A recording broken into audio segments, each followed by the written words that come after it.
नमस्कार. उदागिरी फार्मच्या मधमाशी पालन विभागामध्ये आपलं सर्वांचं स्वागत. तर आज मी तुम्हाला या पेटीबद्दल आणि ही जी गोणी आहे बघा, या गोणीला ही साधी आपली ज्यूटची गोणी आहे. बऱ्याच मधमाशी पालनामध्ये अशा प्रकारची गोणी या पेटीवर वापरली जाते. तर का वापरली जाते की पेटीचं जनरल स्ट्रक्चर कसं असतं बघा आपल्या मधमाशी पेटीचं. तर याला आपण आउटर कव्हर म्हणतो, म्हणजे हे बाह्य छत म्हणतो आपण पेटीचं. त्याला वरती पत्रा असतो. त्यानंतर याला आपण इनर कव्हर म्हणतो. इनर कव्हरमध्ये इथं मधमाशांना हवा जाण्यासाठी जागा असते बघा. तर बऱ्याच वेळा मधमाशी पालक काय करतात की या इनर कव्हरचा वापर न करता इनर कव्हर म्हणून आपण काय वापरलं जातं, ही गोणी वापरली जाते. परंतु ही गोणी का वापरू नये यामागे एक काही शास्त्रीय कारण आहे. एकतर गोणी ही शास्त्रीयदृष्ट्या आपल्या मधमाशीच्या पेटीवर ठेवणे चुकीचे आहे, कारण याच्यामध्ये या गोणीमध्ये बरेचसे बॅक्टेरिया, फंगस आणि इतर उपद्रवी कीटक हे इथं येऊन राहतात. त्यामुळे मधमाशांना खूप अडचण होते. दुसरी गोष्ट म्हणजे ह्या ज्या पेट्या आहेत, ह्या पेट्या आपण गोणी ठेवल्यानंतर मधमाशा काय करतात की त्याला प्रोपोलिसने भरून टाकतात. हे बघा, हे प्रोपोलिस आहे आणि हे प्रोपोलिस आपल्याला काढता येत नाही.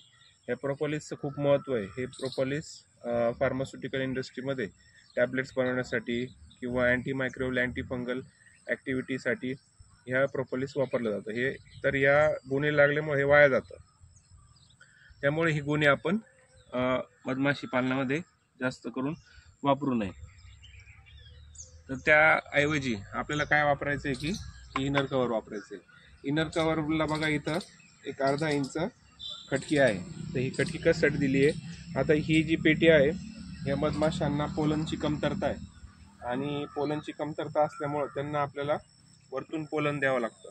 तर ते पोलन जर द्यायचं असेल तर आपल्याला फ्रेमवर आपण पोलन टाकू शकतो. तुम्हाला दाखवतो कसं पोलन टाकायचं. आणि गोणी असल्यामुळं काय होतं की आपल्याला पोलन टाकता येत नाही, कारण पूर्ण गोणी भरून जाते, मधमाशांना सुद्धा खाता येत नाही. तर ही खटकी असल्यामुळे काय होतं, मधमाशांना बरोबर फ्रेमवर येऊन ते पोलन खातात. या कारणामुळे आपण हे इनर कव्हर नेहमी वापरायचे. आता पोलन मिक्सचर आम्ही बनवलेलं आहे बघा.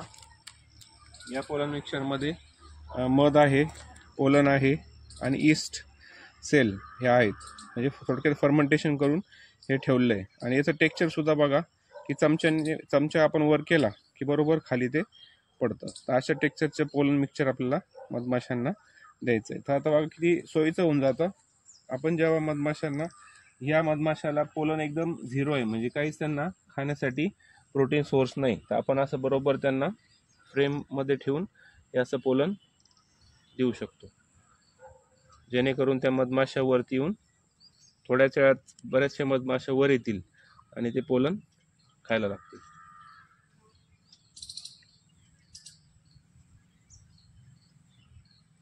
तर इनर कव्हरचा हा फायदा आहे की त्या फ्रेम आणि इनर कव्हरमध्ये गॅप राहिल्यामुळं मधमाशा बरोबर वरती येऊन त्या हे पोलन खातात.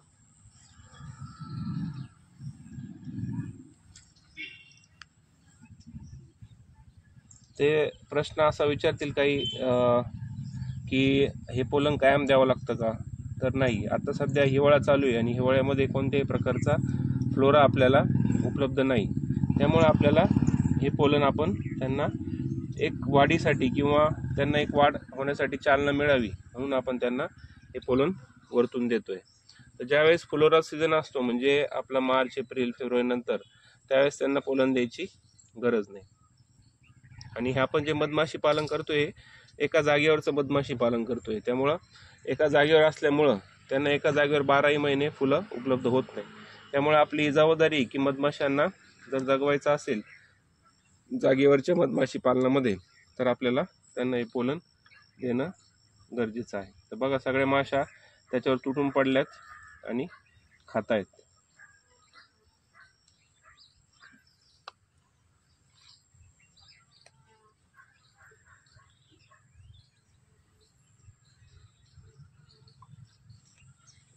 तर त्यानंतर हे पोलन देऊन झाल्यानंतर तुम्ही विचार करा, हे जर पोतं आपण ठेवलं तर मधमाशांना शक्यच नाही की ते आपण जे पोलन टाकलंय ते खाताच येणार नाही. त्यामुळे आपण काय करणार आहे, आता इनर कवर बरोबर या पेटीवर ठेवणार आहे. आणि इनर कवर ठेवल्यामुळं बरोबर आतमध्ये गॅप राहतो. आणि तुम्ही बघा, आता गॅप राहिल्यामुळे मधमाशा बरोबर ते पोलन खात आहे. आणि ही इनर कवर झालं, त्यानंतर आपण त्याच्यावर हे आउटर कवर ठेवून देणार आहोत. तर अशा पद्धतीने शास्त्रीय मधमाशी पालनामध्ये आपल्याला बरोबर आउटर कवर, इनर कवर आणि मग आपली मधमाशीची पेटी असा सेटअप आपल्याला कायम ठेवायचा आहे. धन्यवाद.